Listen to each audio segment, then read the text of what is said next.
Hey there, Penguin fans, and just wanted to start some videos here up. I get lots of questions often, a lot of them about Club Penguin, a lot of them about my designs, how I build worlds, how I create, and I thought I'd just start answering some questions by video. One common question I get, it almost seems like a gripe, I guess, from fans, is they're really upset with all the Club Penguin takeovers that happened later in its history. The data actually says a lot of people liked them, so I don't know. But they usually want my input. Myself, I'm not a fan of the takeovers.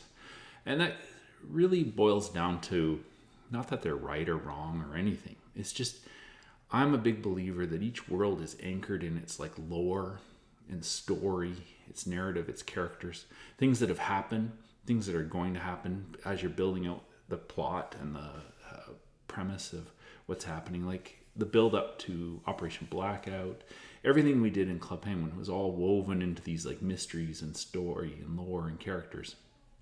And when you do a full takeover, it usually doesn't make any sense. It's like, why is it here? You took over every single room, every single environment, every single character, and plunked them in somebody else's world with their lore, their characters, and their stories.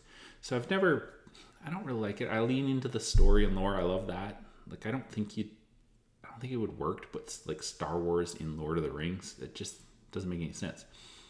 But, big but Club Penguin in its core of its actual story and its lore is this idea of dressing up, having adventures, going to parties, having events, doing things within its own environment.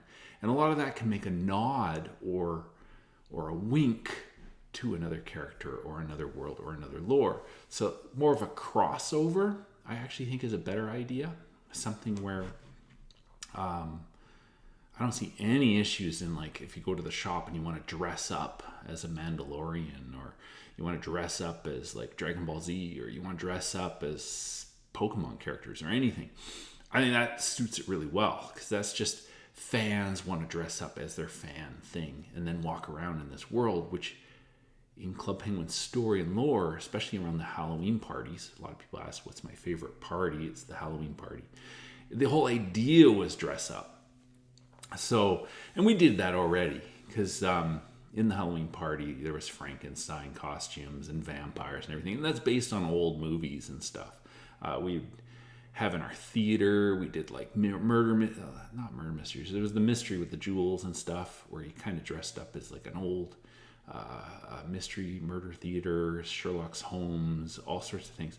Those are where I think crossovers work great. So anyway, thanks for listening. Catch you later.